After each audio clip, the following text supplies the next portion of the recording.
Hello, this video is a video to do some random problems on homework 1 with the square roots, okay? So I am going through this square root assignment and I'm thinking I should probably look at a couple of these. Now, number 2, for example, has these adding two numbers inside the square root. When you add two numbers inside the square root, you just add the numbers. So this, you add the numbers and then simplify. So this is going to be the square root of 25 plus 144, okay, which is the square root of 169, which is equal to 13. Okay, so this, actually, this one, 2f, is 7 times the square root of 3, because this comes out as a 7, and it's 7 times the square root of 3. So that one's almost already done for you, right? Now 2b, going back a little bit, 2b is the square root of 13. Now that's the answer to the square root of 13, because we can't split up 4 and 9. We can only split up multiplication, all right? Okay, so the answers to 4 are pretty self-explanatory. 5 isn't so bad. I think 5D would be a good one to take a look at. 5D is done by taking the square root of both sides. So you take the square root of x squared, and then you take the square root of 1/4. And then you attach your plus or minus. So x is equal to plus or minus. Now, if I split this, I would get the square root of 1 over the square root of 4. And the square root of 1 is 1, and the square root of 4 is 2. So this is, the answer to this is actually plus or minus 1/2. So that's not so bad, is it?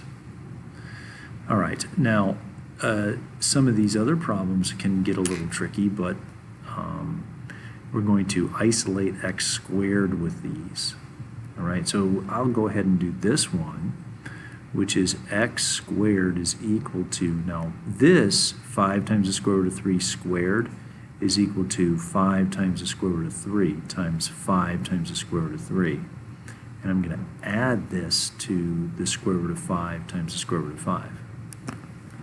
So what I have to do now is write x squared and figure out what this is. Well, these two numbers on the outside stay together as 25. And then these two numbers on the inside stay together as the square root of 9. Plus, well, the square root of 5 times the square root of 5 is the square root of 25. Now, that's an extra step to write 25 times 3, because this one comes out as a 3. And this one comes out as a 5. So I would write 25 times 3 is 75 plus 5. And I would write x squared equals 80 for this one. And then we take the square root of both sides, so we get the square root of x squared equals the square root of 80, but it's going to be plus or minus the square root of 80. So x is equal to plus or minus the square root of 80. Now, 16 goes into 80 5 times. So I'm going to write this as x equals plus or minus the square root of 16 times 5. So I'm going to take that 16 out as a 4. My final answer for this problem, f, is equal to x equals plus or minus 4 times the square root of 5. Okay, so I did f there, which can be kind of a tricky problem. Okay? All right, well, let's take a look at maybe one quadratic and see how it shakes out. Now, I found this problem to be particularly tricky, okay, because of the negative sign. So what I like to do is multiply each side by -1, each term. And what that does is just leave a 0 still on the right. So I would write x squared minus 5x minus 36 equals 0. Now this is a classic quadratic equation that needs to get factored. So two numbers that multiply to get negative 36 are 9 and 5, and since there's a 1 right here, it's going to equal that negative 5. So I'm going to write x minus 9 times x plus 4, because negative 9 times positive 4 gives me the negative 5 when I add them, and the negative 36 when I multiply them. Well, let's finish the problem, right? So x minus 9 equals 0, or x plus 4 equals 0. So x equals 9, or x equals negative 4 is what we write for answers for that one. Okay? Now, number 9 says if x squared plus y squared equals r squared, we're going to substitute these values in for the x and the y and the r. X, y, and r. And then we should be able to find the other problem, okay? And number 9C is going to require a calculator. So let me calculator.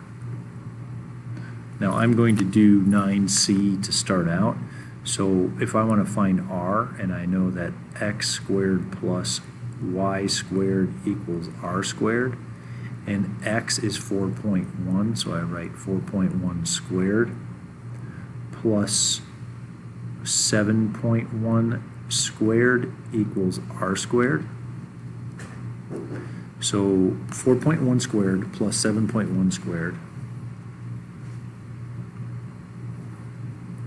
So 4.1 times 4.1 is 16.81. Right, plus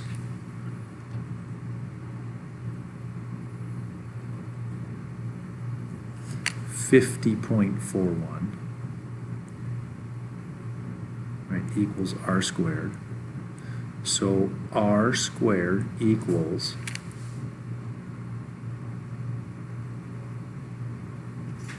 67.22. So r equals the square root of 67.22, and that's a calculator problem where I'm going to take the square root of it, and I get r equals 8.2. So that's how you do 9C. Now 9A and 9B are very similar to that. All right.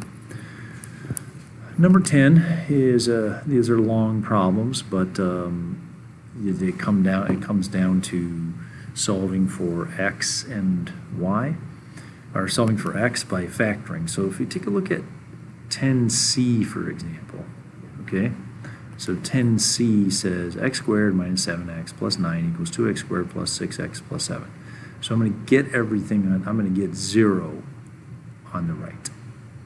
Now, to get 0 on the right, I'm going to subtract 2x squared. All right, and then I'm going to subtract 6x. All right, and I'm going to subtract 7. So I get 6x squared minus 6x minus, oops, not minus 6x squared, minus 13x plus 2 equals 0. Okay, so I'm going to factor that, and I know that two numbers that multiply to get positive 2, but they have to add to get negative, will both be negative. So it's going to be minus 2 and minus 1.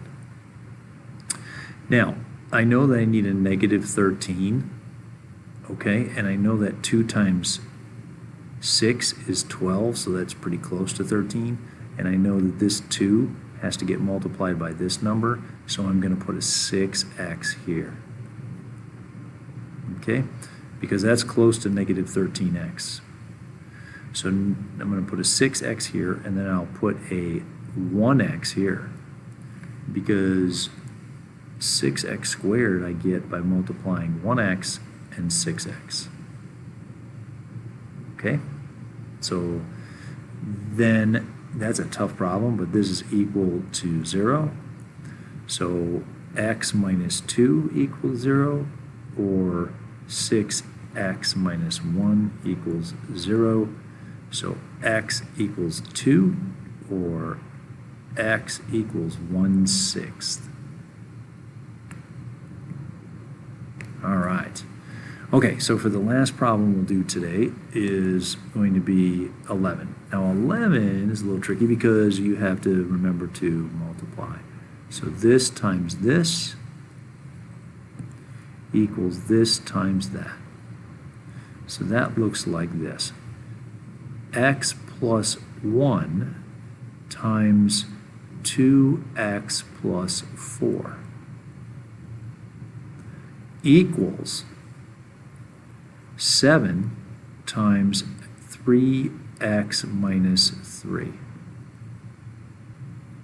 Now, I'm going to solve this by multiplying this out and multiplying this out, and then it becomes a problem similar to this. So I'm going to bring it down here, okay? And I have 2x squared plus 4x plus 2x plus 4 equals 21x minus 21. All right, so I have 2x squared. I've got to make this a quadratic equation. I'm going to combine these two to get 6x, but I subtract the 21x from both sides. So I get negative 15x on the left, and then if I add 25 or 21 to both sides, I get 25 on the left. Right? Add 21, add 21. All right. Now I have to use factoring to solve this quadratic equation. So I end up with 2x here and x here. Now, two numbers that multiply to get 25 are 5 and 5, okay? But I have a negative sign here. So that negative sign here says that both of these have to be negative, because a negative times a negative is positive. That gives you that positive. And the logical choice would be 5 and 5. So I'm going to put a minus 5 here and a minus 5 here. And I need to check, so I do 2x times x gives me a 2x squared. I get minus 10x here and minus 5x for the two middle terms, and that'll give me that. So this is good. So the final answer is x equals 5 over 2, or x equals 5.